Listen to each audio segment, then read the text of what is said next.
This is Jalen Daugherty, 102.7 The Game, Owensboro, Kentucky. I'm with AEW Wrestling Original, one of the four pillars of AEW Wrestling, Mr. Darby Allin. Darby, how are you? Yo, what up? Guys, tomorrow night, AEW Collision, live from Lexington, Kentucky, world-famous Rupp Arena. You're going to be going up against Christian Cage, a guy you've got a little bit of history with. So who's that TNT champion? Is it Christian? Is it Luchasaurus? Who you got it all out? Well, technically it's Luchasaurus. But Christian's a little bit of a psychopath and thinks that's his championship. So I was like, "What? If you think you're a champion, you ain't having any matches. So if you want to be a champion, be a fighting champion." So I challenged him to a fight last week, and he accepted. So tomorrow night we're gonna have our match, but it's not technically for the TNT championship. But if I beat him, I'd like to think technically I'm TNT champion because he's so psychotic. He thinks it's his, but I got to wait till All Out against Luchasaurus if I actually want to fight for the real championship. Well, before All Out, you got All In, the world-famous Wembley Stadium, in front of 80,000 people.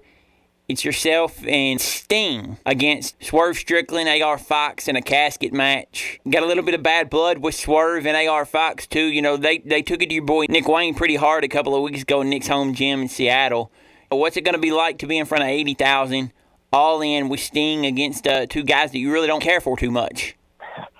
Well, you know, during the pandemic, we wrestled in front of nobody, and the fans got to see what I was capable of. I can only imagine what I'm capable of in front of 80,000 people. So that night, it's going to be very interesting, very, very interesting. Sting debuted in AEW, and he's been by your side pretty much his whole tenure there. You know, what's it been like to learn from a guy like Steve Borden? You know, the history that he's got. I mean, he's a Hall of Famer, and he's been in your corner for the last going on 3 years, it seems like. Yeah, he's the most humble, giving guy. You know, he's just so level-headed. I've been around a lot of people that have done far less than him and have such big heads and egos, and he's so humble and chill. So it's awesome to have somebody like that, you know, to be around.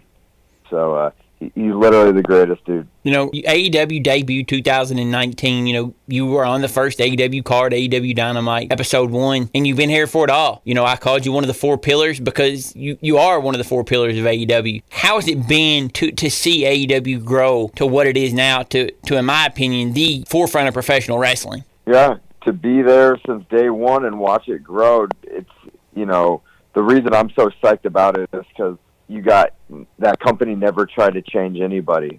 They let people be themselves. And, you know, as a performer, like, that's all I've ever wanted, was just to do things my way. And the fact that I never had to compromise or change anything about me was the best feeling. So to climb up, you know, through the ranks of everything, just staying true to myself has been very, very special. And now we're performing in front of 80,000 people. This is going to be a very, very special moment just to see it from the ground up to here. It's very cool to be a part of.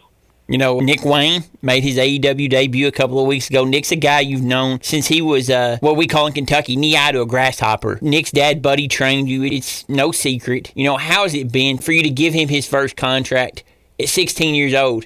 Yeah, it was a very, very special moment because when Buddy passed away in 2017, I kind of felt like I wanted to watch over Nick and just to make sure, you know, I was there for him because, you know, like losing his dad. And so he always trained with us when he was 9 years old. He was always in the ring with us, but, you know, he just started wrestling on his own and kept going and going and going.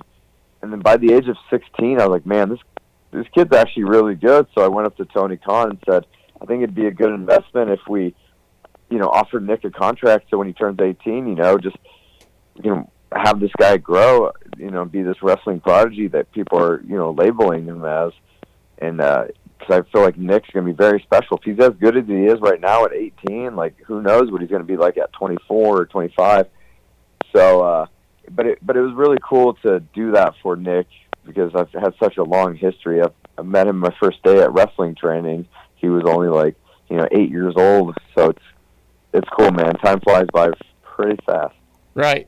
You know, you're just 30 yourself. What's left for Darby Allin to want to accomplish? I mean, I still consider you in your wrestling prime. You know, do you have anything on your list of accomplishments that you want to try to take care of before you hang it up one day?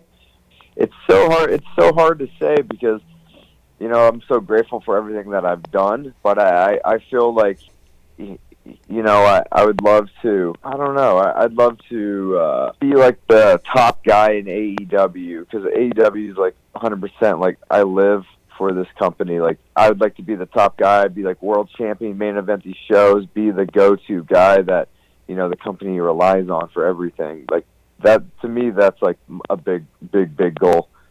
So, but as for like moments in the ring, I've already been so fortunate to do so many things that, I just feel like I want to be the guy for this company. One last question. AEW, it's full of young crop of guys, new guys coming in all the time, veterans, legends coming in and out the door. Is there anybody in AEW right now that you haven't gotten a chance to work with that maybe one day we might be able to see Darby Allin in a ring with?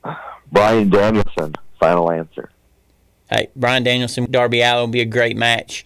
Well, Darby, All In coming out next weekend, All Out coming out Labor Day weekend. Good luck in both matches. Hope to see you and Sting take care of business against the Mogul affiliates, and hope to see you take home that TNT belt. Hell yeah, man. Thanks for having me on. All right, thanks, Darby. All right, peace.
Ladies and gentlemen, get ready for a swinging night of unforgettable music as the Victory Theater proudly presents Big Bad Voodoo Daddy live in concert on September 24th.